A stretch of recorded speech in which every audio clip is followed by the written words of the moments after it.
Well, thanks for joining me again today on Helton Creek, except today we're not at Helton Creek. Today we're at one of our prized hay fields. It's just a gorgeous day here. So tomorrow it's going to start raining. The next day they're saying maybe snow. It's a pretty good while to mow this and rake it and roll it, but it always makes the best hay ever. When I get finished here, I'm going to go home and we're going to talk some gardening, because let me tell you, the sun is out and it's almost 50 degrees today. And I don't know about y'all, but that puts me in the mind for some gardening.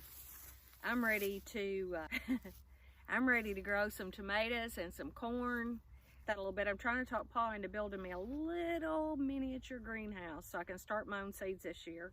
And we'll talk more about that when I get home, but right now I just want to show you. So it's really pretty. It's very well kept. Hadn't been any livestock or anything in here in a long time. And we always make really good hay over here. And every once in a while we'll be over here cutting and there'll be some deer or turkey or coyote pop out. So it's a really nice place to sit and get some tractor time.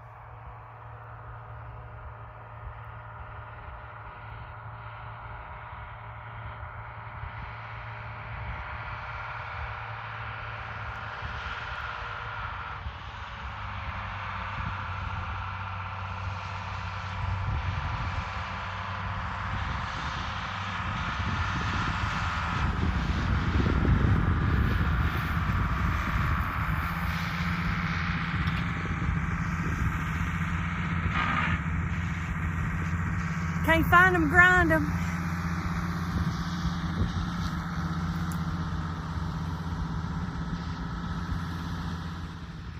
The spray is more effective if you do it when it first starts to grow.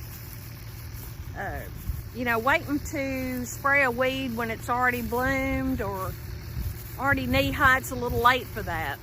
The boom sprayer's all hooked up. The GPS is all hooked up. And the 986 is all fueled up. There's a good visual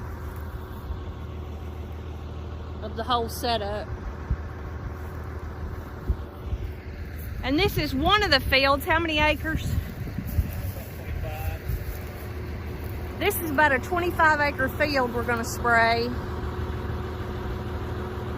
Spraying the edges for hemlock undesirables. We're not going to spray out into the field because we just sowed clover in it last year. So there you go. So Paul's going to spray.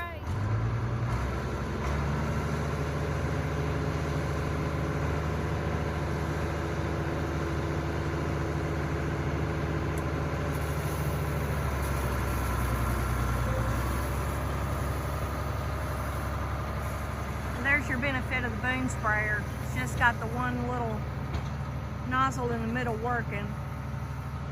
He's not spraying the entire field, he's just spraying the edges for the undesirable weeds, mostly hemlock.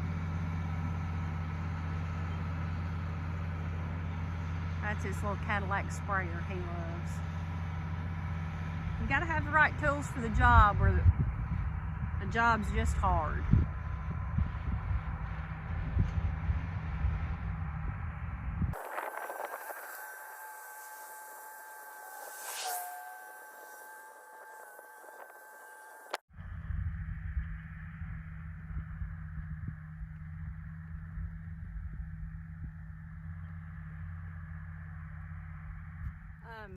I know it's only January, but oh my goodness, it's already January.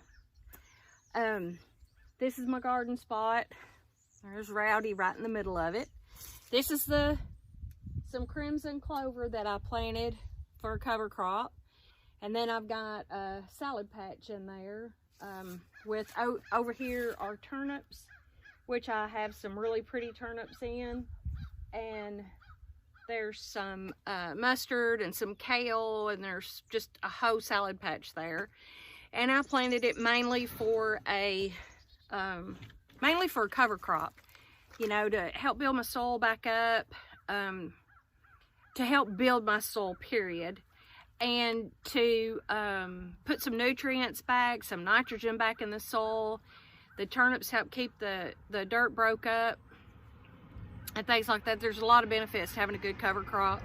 I had never sown turnips in my life, turnip greens in my life, never sown mustard or any of that. How I sowed it, I did it a little different than a lot of people do. I sowed it with lime. I put because the seeds are so fine, and I just did the broadcast method because I didn't necessarily grow it for a crop. I grew it for a cover crop. Instead of flour or cornmeal or whatever, I put it in lime. Then I was killing two birds with one stone. Lime is a great fertilizer, but it's a time release. It takes a long time to actually begin to work. So that's what I sowed my seeds with. Of course, you can look at this clover. This clover's just absolutely beautiful, and all I did with it was broadcast it in a section. So next year I'll have a lot more of that out there because I love it. I just think it's beautiful. So I'm gonna show you my raised beds. These are the two that I had this year, and they did pretty good. But now these are, I planted some radish in here for fall, and they haven't done that well. I don't know what variety. So I want to do these two, then I want to do two more on this side and two more on the other side. And so I'm gonna have at least 6 of those out here with, you know, just different things. I do probably want to put my tomatoes in there, and, you know, we'll just see. So probably some greens and that sort of thing in there. Are you ready? Are you sure? So this is my big project I've got to get done through the winter. And this has a concrete floor in it. And I would like to clean all this out. And I want to put a door right back here. Already have the door. And I want this to be my gardening shed. I can put water out here. There's already some shelving. Mainly it just needs cleaning out, honestly. So it's a project, but I can get it done. But this is what I want to do. And like I said, if I have water in here where I can wash up and things, and if I have a door over there so that I can walk straight out to the garden, have some shelving where I can put all my pots and my flowers, my dirt and that sort of thing out here. There's just a lot. There's just a lot. And it's already decorated. Look. Look. I already have decor. See? I already have decor. So I don't need any of that. I have these junk tomato cages. You know they don't work, right? They don't work. So there's a lot in here that needs to be gotten out. There's a lot in here that needs to be cleaned up, hauled off. If there's any volunteers out there, y'all come help me. I'll give you a couple baskets of good garden food. I'll give you a plot where you can grow your own. So anyway, that's where we're at today.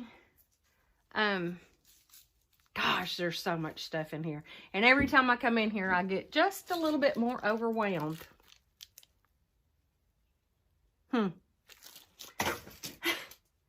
Just a little bit more overwhelmed. So y'all join me when you have a minute. I'm having fun. I hope you come back and have some fun with me. Thanks, guys. Be blessed.